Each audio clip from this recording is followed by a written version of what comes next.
오늘 말씀을 통해서 구원을 위해 고난의 길을 가시는 예수님이라는 제목을 가지고 함께 말씀을 나누도록 하겠습니다.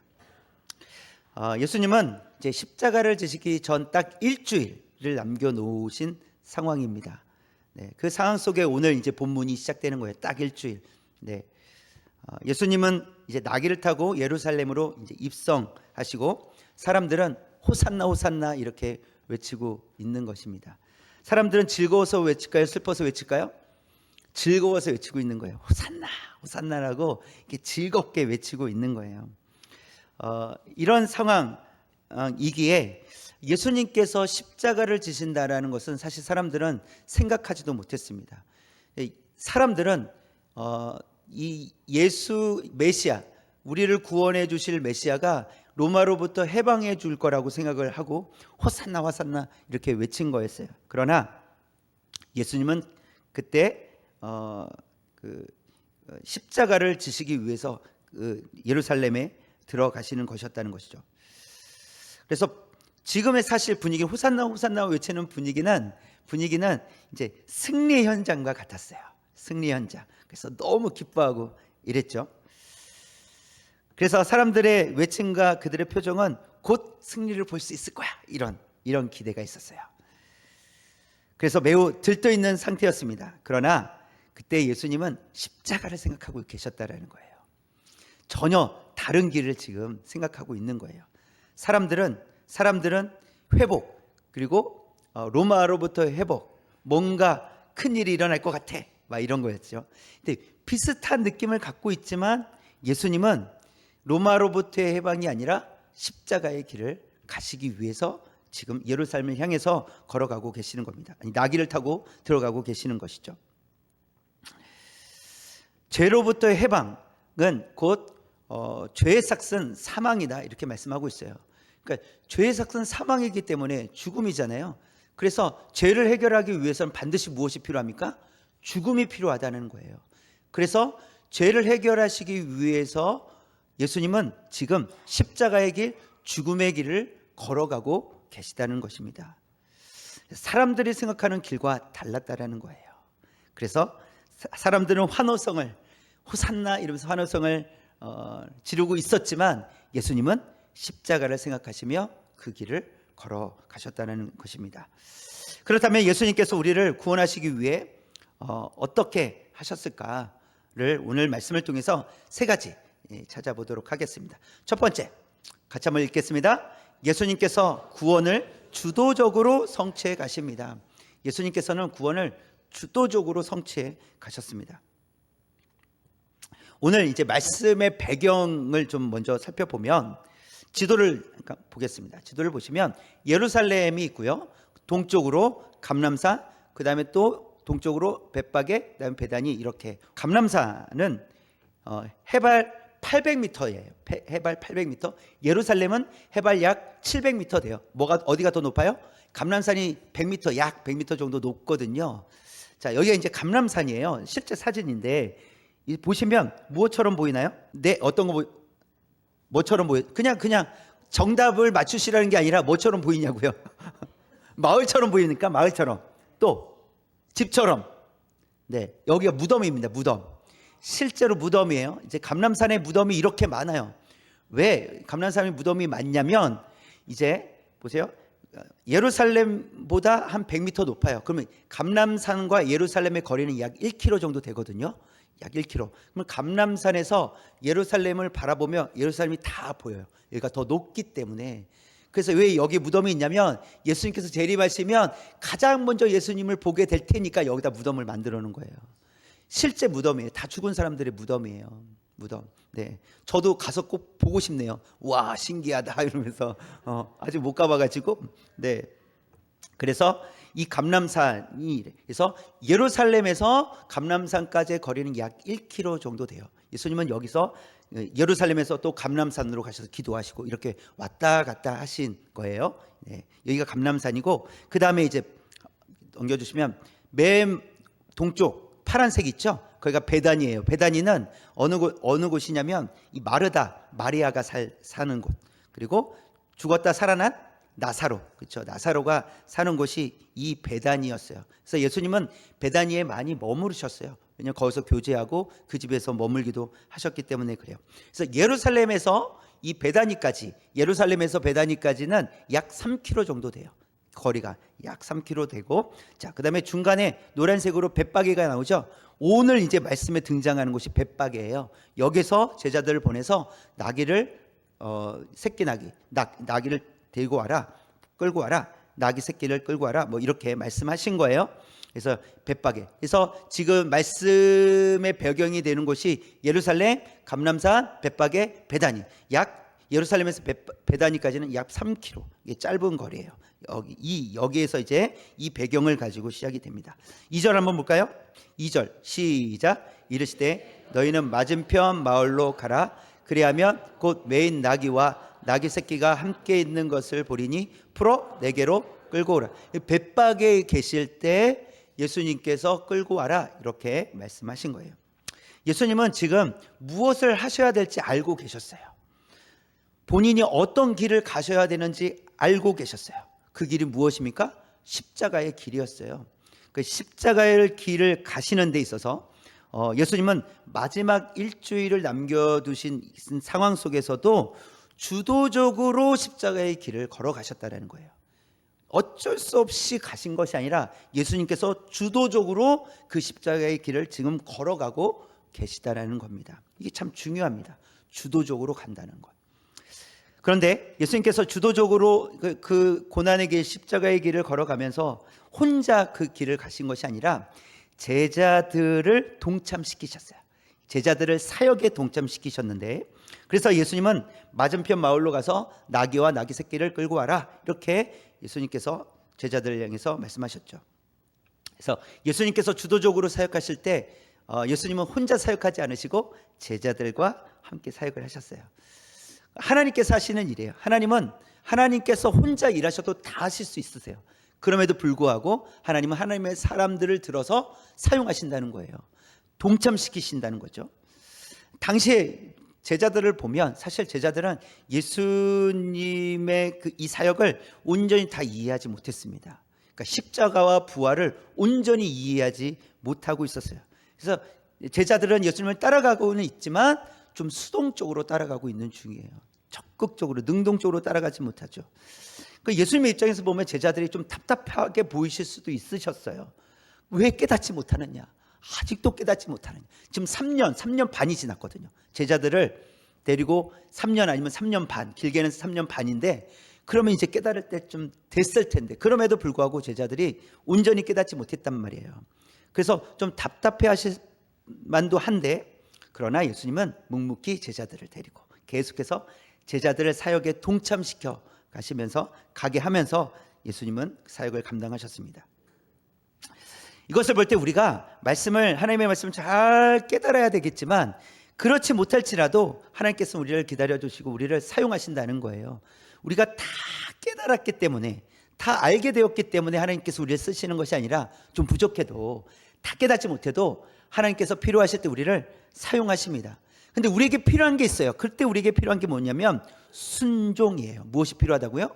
순종이에요. 순종. 우리가 다 깨닫지 못해도 순종할 때 하나님께서 어떤 사역을 원하시는지, 무엇을 원하시는지 결국 우리가 깨닫게 된다는 거예요. 처음에 제자들도 깨닫지 못했어요. 그러나 예수님께서 말씀하실 때 그것을 그 말씀대로 순종하며 살아갔을 때 결국 제자들은 다 깨닫게 돼요. 이것 때문에 예수님 오셨고, 이것 때문에 우리에게 이렇게 말씀하셨고, 이런 비유로 우리에게 말씀하셨던 거구나를 남겨놓은 게 사복음서거든요. 제자들이. 그렇죠? 그러니까 제자들은 당장은 깨닫지 못했지만 나중에 결국 깨닫게 됩니다. 근데 그때가 언제냐면 말씀대로 순종하며 살아갈 때라는 거예요. 우리가 온전히 깨닫지 못해도 순종하며 살아갈 때 하나님께서 우리로 하여금 깨닫게 하실 줄 믿습니다. 그래서 우리가 하는 사역이 이와 같다라는 거. 우리가 열심히 해서 얻은 것이 아니라 네, 제가 좀 앞서갔는데, 네. 그래서 우리가 순종할 때 알게 되는데 3절 말씀 볼게요. 3절 말씀 시작. 만일 누가 무슨 말을 하거든 주가 쓰시겠다 하라. 그리하면 즉시 보내리라 하시니. 보세요. 그러니까 제자들에게 가서 나귀를 뭐 훔쳐와라 이것도 아니고, 그렇죠? 사와라 이것도 아니었어요. 돈을 벌어와라 이런 것도 아니었어요. 가서 끌고 와라 이랬어요. 끌고 와라. 그리고 무슨 말을 하면 어떻게 하면 되는 거예요? 주가 쓰시겠다 이러면 되는 거였어요. 제자들은 그냥 가서 예수님 말씀하신 대로 주가 쓰시겠다 이렇게 순종하기만 하면 되는 거였어요. 그래서 예수님은 이미 준비된 것을 제자들을 보내셔서 그냥 가지고 올 수 있도록 하신 거예요. 그러니까 예수님께서 이미 준비해 놓으셨고 제자들은 무엇하기만 하면 되는 거였어요? 순종하기만 하면 되는 거였습니다. 우리가 하는 사역이 이와 같다라는 거예요. 우리가 순종하면 된다는 것이죠. 우리가 열심히 해서 되는 것이 아니라 하나님께서 이미 준비해 놓으신 것을 우리가 순종할 때 그것을 경험하게 하신다는 거예요. 우리가 순종하지 않으면 경험할 수가 없습니다. 하지 않았으니까. 그러나 이게 될까? 이게 할 수 있을까? 라고 할지라도 하나님께서 원하시는 대로 순종했을 때 우리는 하나님께서 이미 준비해 놓으신 것을 우리가 경험하게 될 줄 믿습니다. 그 아나니아라는 사람이 있어요. 이 사도행전 9장에 나오는 사람인데 이 바울이 이제 예수님을 믿는 사람들을 핍박하기 위해서 잡아 감옥에 넣기 위해서 가다가 다메섹이라는 곳에서 그 길에서 예수님을 만나게 돼요. 그리고 눈을 못 보게 됩니다. 3일 동안 눈을 못 보게 되는데 그때 눈을 못 보게 되었을 때 하나님께서 이 아나니아라는 사람에게 너가 가서 바울에게 안수해라 이렇게 말씀하신 거거든요. 안수해라.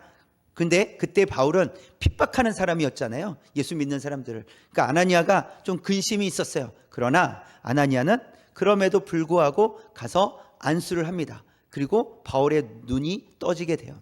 사실 아나니아가 한 거는 없어요. 그냥 말씀대로 순종하고 가서 안수한 것뿐이에요. 뭔가 아나니아의 능력을 부은 게 아니에요. 그렇죠? 아나니아가 능력을 부은 것도 아니고 눈을 뜨도록 치료해 준 것도 아닙니다. 그냥 주님의 말씀대로 가서 순종하여서 안수했을 때 바울은 눈을 뜨게 돼요. 하나님의 뜻대로 되게 됩니다. 우리가 순종해야 될 이유가 여기에 있다라는 거예요. 우리가 열심히 해서 일을 이루어가는 것이 아니라 우리가 순종할 때 이미 하나님께서 준비해 놓으신 일들이 이루어질 줄 믿습니다. 이 일에 예수님께서는 주도적으로 일하셨지만 그 주도적으로 일하실 때 혼자만 하지 않으시고 반드시 제자들을 사용하셨다는 거예요. 또 사람들을 사용하시는 것을 볼 수 있는데요. 나귀 주인도 예수님께서 사용하신 거예요. 그러니까 제자들뿐만이 아니라 나귀 주인도 사용하셨는데 나귀 주인의 입장에서 생각해 보면 낯선 사람들이 와서 잘 모르는 사람들이 와서 자신의 것을 가져간다고 생각을 해보세요. 그러면 이렇게 주겠습니까? 선뜻 줄 수가 없잖아요. 그럼에도 불구하고 그가 어떤 말을 듣습니까? 주가 쓰시겠다. 그리고 아무것도 묻지 않고 내어주는 거예요. 그렇다는 것은 주님께서 그 나귀의 주인도 사용하고 계시다라는 겁니다. 그렇다면 그 나귀의 주인은 평소에 순종하는 사람이었을까요? 순종하지 않은 사람이었을까요? 이게 참 중요합니다. 여러분, 순종하지 않은 사람에게 큰 것을 요구하잖아요. 순종하기 어렵습니다. 근데 평소에 작은 것에 순종했던 사람들은 조금 큰 것을 순종을 원했을 때 순종할 수 있다는 거예요. 이게 참 중요한 원리예요. 우리가 큰 것을 순종하려고 하는 것이 아니라 작은 일에 순종하다 보면 우리가 하나님께서 제가 할 수 있겠습니까? 할 만한 그런 일들까지도 순종하게 된다는 사실입니다. 그것이 참 중요해요. 보세요. 제자들도 결국은 순종함으로 가서 경험하게 됩니다. 하나님께서 준비해 놓으셨구나. 제자들은 아무것도 한 게 없어요. 가서 말만 했을 뿐이에요. 그런데 그 나귀를 얻어서 왔다라는 것이죠. 그렇죠? 또 이 나귀의 주인을 생각할 때도 평소에 순종하지 않았다면 이렇게 순종할 수 없다라는 거죠. 낯선 사람에게 선뜻 내어줄 수 있을까? 진짜 주님께서 보내셨냐고. 진짜 나는 당신들을 믿을 수 없어요. 나는 주님을 믿지만 당신을 믿을 수 없어요. 이렇게 말할 수도 있잖아요. 그러나 평소에 순종을 해왔기 때문에 그렇게 나귀의 주인도 순종할 수 있었다라는 사실입니다. 하나님은 지금도 구원을 위해서 주도적으로 일하고 계세요. 하나님께서는 얼마든지 스스로 하나님께서 혼자서도 구원을 이루어 가실 수 있는 분이세요. 그럼에도 불구하고 하나님은 사람을 찾으신다는 거예요. 보낼 사람들을 찾으시고 또 순종할 사람들을 찾으신다는 거예요. 이렇게 제자들처럼 주님을 이루기 위해서 보낼 자도 찾으시고 또 나귀의 주인처럼 하나님께서 사용할 사람들을 찾고 계시다는, 순종할 자들을 찾고 계시다는 것입니다. 우리가 주도적으로, 예수님께서 주도적으로 구원을 위해 걸어가셨다는 것을 우리가 기억할 때 저와 여러분도 이런 적극적인 마음을 가지고 주님의 뜻을 이루어가는 그런 성도들이 되기를 원합니다. 그래서 순종도 이양할 거면 순종도 이양할 거면 그냥 확실하게 하는 거예요. 확실하게. 그러니까 이거는 사람 앞에서가 아니라 하나님 앞에서 결단이에요. 그러니까 하나님 앞에서 결단이 안 되면 순종하기 어렵습니다. 그래서 하나님 앞에서 순종하기를 결단하신다면 기쁨으로 그 일을 하는 겁니다. 두려워도 순종하는 거예요. 그것이 저와 여러분에게 필요한 순종인 줄 믿습니다. 그래서 하나님께서 적극적으로 하나님의 뜻을 이루어 가실 때 사람을 보내시고 또 사람을 찾으실 때 주님, 제가 여기 있습니다. 저를 보내 주옵소서. 저를 사용하여 주옵소서. 이렇게 주도적으로 주님 앞에 기도하며 주도적으로 하나님의 뜻이 이루어지기를 사모하는 저와 여러분 되시기를 주님의 이름으로 축원합니다. 두 번째 시작. 구약의 예언대로 성취하십니다. 예수님은 구약의 예언대로 이 땅에 오셔서 하나님의 뜻을 성취해 가셨습니다. 그러니까 예언대로 오셨다라는 거예요. 구약에 기록된 대로 예수님 오셨어요. 오늘 말씀에서 그래서 4절 5절 볼까요? 붉은 글씨만 한번 보겠습니다. 시작. 선지자를 통하여 하신 말씀을 이루려 하심이라. 그는 겸손하여 나귀 곧 멍에 매는 짐승의 새끼를 탔도다. 이것은 구약에 있는 말씀을 인용한 거예요. 이미 기록된 말씀인데 그런데 왜 여기에 기록되어 있을까요? 마태복음에 구약의 말씀이 지금 성취되었다라는 의미로서 이 마태복음에 기록된 복음서에 기록하고 있는 거예요. 그러면 이 말씀이 어디 있었냐면 스가랴 9장 9절이에요. 한번 붉은 글씨 시작. 보라, 내 왕이 내게 임하시나니 그는 공의로우시며 구원을 베푸시며 겸손하여서 나귀를 타시나니 나귀의 작은 것 곧 나귀 새끼니라. 이렇게 지금 스가랴에서 기록된 말씀이 지금 이루어졌다라고 복음서에서 기록하고 있는 거예요. 그러면서 스가랴 14장에서는 그렇게 오신 메시아를 승리의 왕으로 묘사하고 있는데요. 붉은 글씨만 시작. 감람산에 서실 것이요. 감람산이죠. 오늘 본문에 나오는 그 감람산이 감람산. 오늘 배경에 나오는 감람산. 5절 볼까요? 5절. 붉은 글씨 시작. 나의 하나님 여호와께서 임하실 것이요. 모든 거룩한 자들이 주와 함께 하리라. 이 구약의 말씀이 지금 성취되고 있다는 것을 이스라엘 사람들은 지금 그것을 알고 있었어요. 그래서 감람산에 서실 것이요 라고 했어요. 4절 다시 한번 보여줄까요? 4절. 네, 아니요. 4절. 네, 바로 뒤에. 감람산에 서실 것이요 라고 했어요. 감람산에 서실 것이요. 그래서 감람산에서부터 그 벳바게, 감람산에 있는 마을 벳바게에서부터 나귀를 타고 오시는 예수님, 그렇죠? 그 예수님을 볼 때 사람들은 구약의 말씀이 성취되는구나 이렇게 생각했다고요.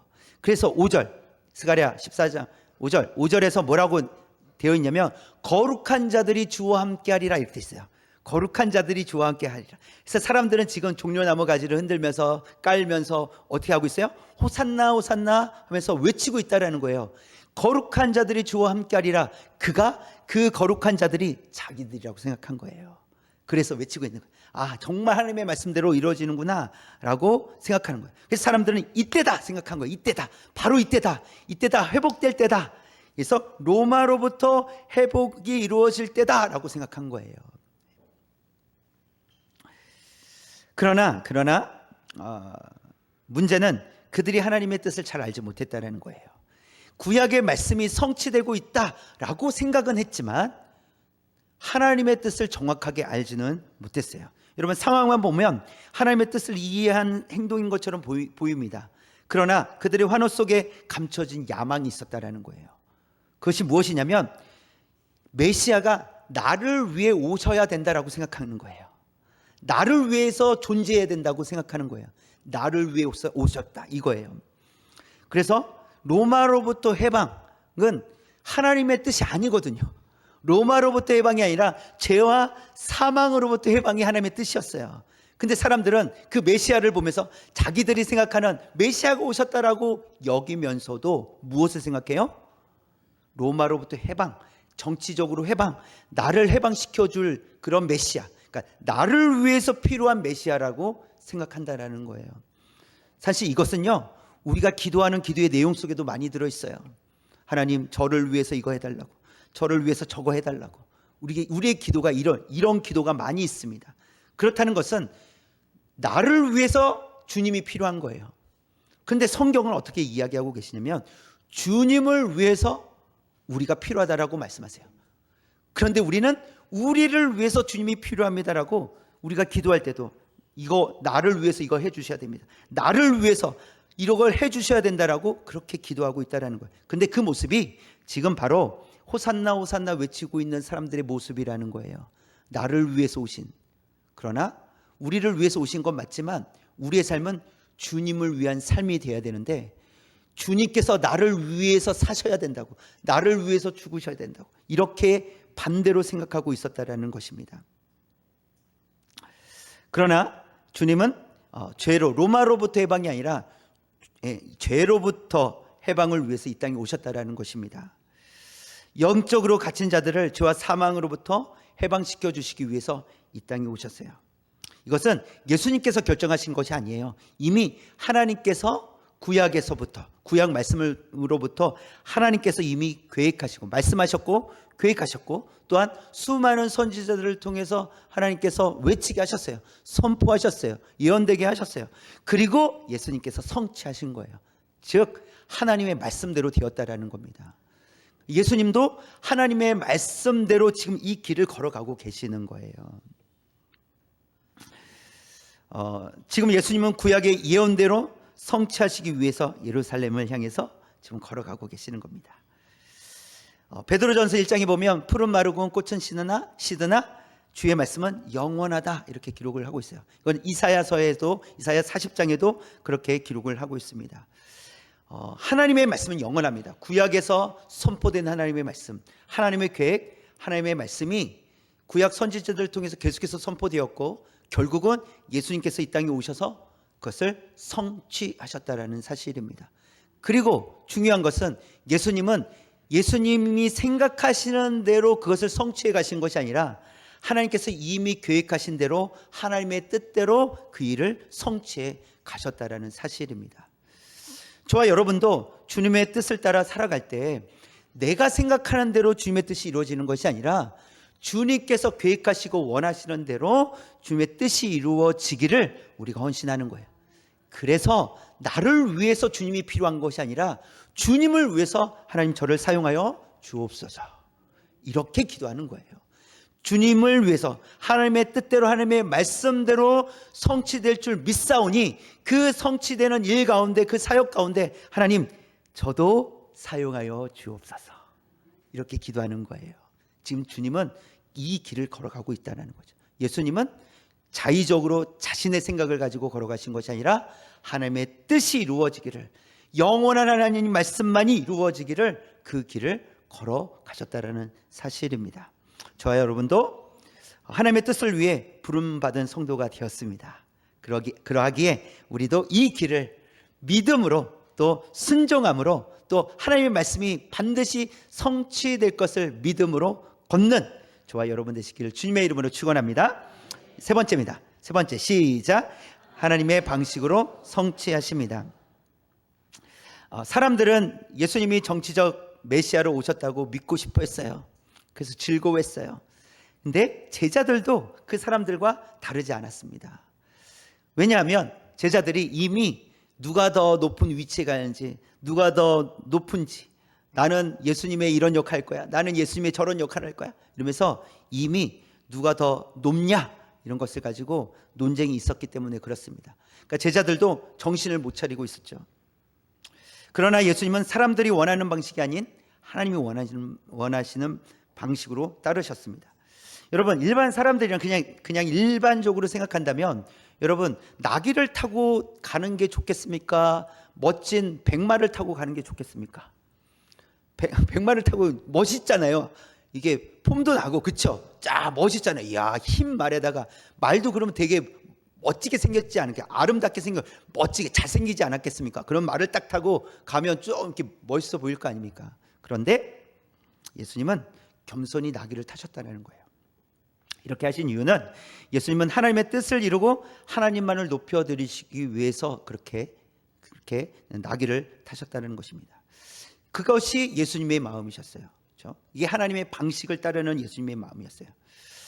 이런 모습은 다른 곳에서도 나타나는데 사람들은 예수님을 억지로라도 왕 삼으려고 했었습니다. 그때 예수님은 그들을 피해 가세요. 결국 예수님은 넓은 길이 아니라 좁은 길을 향해서 계속해서 걸어가시는 거예요. 제가 첫 번째도 말씀드렸지만 예수님께서 십자가 예루살렘에 들어가시는 것은 지금 십자가의 길을 걸어가시는 것, 그것을 주도적으로 예수님은 지금 걸어가고 계시는 것인데 그것이 좁은 길을 주도적으로 예수님 계속해서 걸어가셨다라는 겁니다. 또 겟세마네 동산에서 기도하실 때 결국 어떻게 기도하셨습니까? 내 뜻대로 하지 마옵시고 아버지의 뜻대로 하옵소서. 그렇게 예수님은 기도하셨습니다. 결국 하나님의 방식대로 되기를 원한다는 거예요. 하나님의 방식대로 가겠다라고 그렇게 고백하는 것입니다. 그러나 이 세상은 어떻습니까? 이 세상은 자기의 유익을 위해서 살아갑니다. 결국은 고민하고 갈등하지만 결국은 이 세상의 방법은 자기의 유익을 위해서 결정하게 돼요. 그 빌라도는 예수님께 사형 선고를 내립니다. 그런데 빌라도는 이렇게 얘기해요. 나는 예수에게서 죄를 찾지 못했다. 그런데 결국은 사형 선고를 내린단 말이에요. 죄가 없는데 사형 선고를 내렸어요. 근데 사형 선고를 내린 이유가 무엇이었냐면 사람들이 계속해서 외쳐대는 거야. 예수를 십자가에 못 박으라. 예수를 십자가에 못 박으라고 외쳐대니까 아무래도 밀란이 일어날 것 같아요. 이게 이제 사람들이 폭동이 일어날 것 같다는 이런 이게 안 좋은 분위기, 예감이 들었어요. 그래서 결국 어떻게 합니까? 사형을 선고하는 거예요. 그런데 그것이 빌라도에게 자신에게도 유익한 거였다는 것이죠. 그렇게 하지 않았으면 폭동이 일어날 수도 있으니까 자신을 위해서, 폭동을 잠재우기 위해서 자신을 위해서 사형 선고를 내렸다라는 것입니다. 또 사도행전 12장에서 보면 헤롯이 백성들 앞에서 연설했을 때 사람들이 신의 소리다 이렇게 얘기를 합니다. 근데 얼마 가지 못해 죽고 말아요. 왜 죽게 됐냐면 사도행전 12장 23절인데요. 시작.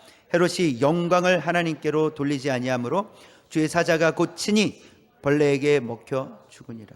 헤롯은 사람들이 극찬의 마음을 빼앗겼습니다. 그리고 교만하게 되었어요. 하나님께 영광 올려드리지 않게 되었어요. 그리고 얼마 되지 못해서 죽게 됩니다. 여러분 교만은 패망의 선봉이라 잠언 16장에 기록을 하고 있어요. 교만은 우리를 패망의 길로 인도한다. 이게 이제 교만이에요. 이렇게 세상은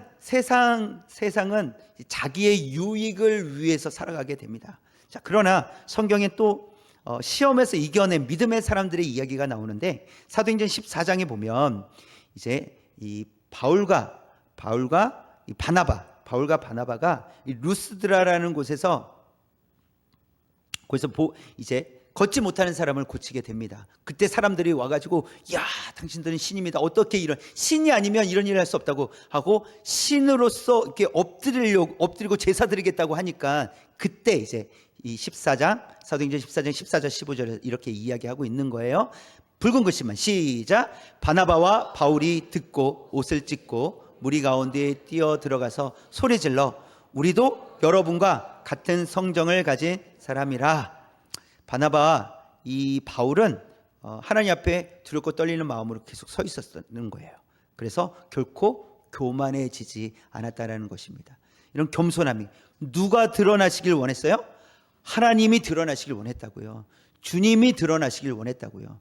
이것이 믿음의 사람들이 보여주는 모습이에요. 세상의 방식이 아니라 하나님의 방식으로 주님만 드러내는 삶이었다는 겁니다. 또 바울은 고린도전서에서 심는 이나 물 주는 이는 아무것도 아니로되 오직 자라게 하시는 분은 하나님이십니다. 이렇게 고백을 하고 있어요.